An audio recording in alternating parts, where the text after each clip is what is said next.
দেশের রাজনৈতিক পট পরিবর্তনের পর বিগত সরকারের দুর্নীতিবাজ রাজনীতিবিদ, সরকারি কর্মকর্তা ও ব্যবসায়ীদের সম্পদ জব্দে তৎপর দুদক। মামলা করার পাশাপাশি তাদের অবৈধ সম্পদ জব্দেও মাঠে নেমেছে এই সংস্থা। আগস্ট থেকে ফেব্রুয়ারি পর্যন্ত গেল 6 মাসে মামলা করার পাশাপাশি জব্দ করা হয়েছে 10,310 কোটি টাকার সম্পদ। এসব ব্যক্তির বিদেশে থাকা 165 কোটি টাকার সম্পদও জব্দ করা হয়েছে। আরও জানাচ্ছেন জেমসন মাহবুব। 5 আগস্ট গণ অভ্যুত্থানের মুখে পদত্যাগ করে দেশ ছেড়ে ভারতে পালিয়ে যান পতিত প্রধানমন্ত্রী শেখ হাসিনা। এরপরই সামনে আসে হাসিনা সরকারের দুর্নীতিবাজ নেতা, সরকারি কর্মকর্তা ও সুবিধাভোগী ব্যবসায়ীদের হাজার কোটি টাকা লোপাটের চিত্র। বিদেশে হাজার কোটি টাকা পাচার করেন এস আলম, পিকে হালদার কিংবা সাইফুজ্জামানের মতো ব্যক্তিরা। এসব ব্যক্তির বিরুদ্ধে মামলার পাশাপাশি আদালতের মাধ্যমে সম্পদ জব্দ করছে দুদক।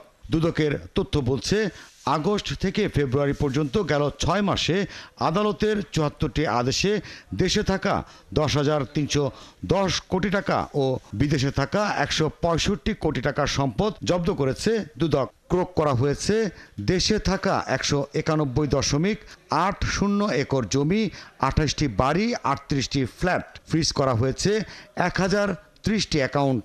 বিদেশে ক্রোক করা হয়েছে 582টি ফ্ল্যাট, সেই সাথে $7,13,000 ও 28,69,000 ইউরো।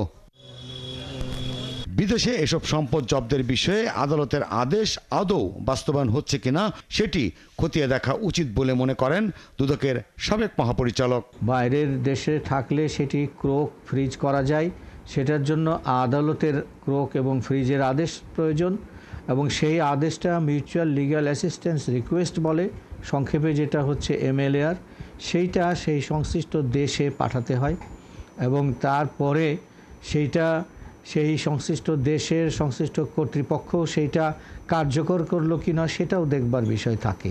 এদিকে 13 কোটি টাকা অবৈধ সম্পদ অর্জনের অভিযোগে খুলনা 6 আসনের সাবেক MP আখতারুজ্জামানের বিরুদ্ধে মামলা করেছে দুদক।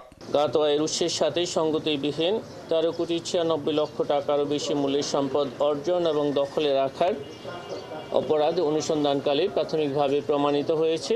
মামলা হয়েছে ঢাকা দক্ষিণ সিটি কর্পোরেশনের 59 নং ওয়ার্ডের সাবেক কাউন্সিলর আকাশ কুমার ভৌমিক ও তার স্ত্রীর বিরুদ্ধে। দুর্নীতি দমন কমিশন 2004-এর জেমসন মাহবুব, 71, ঢাকা।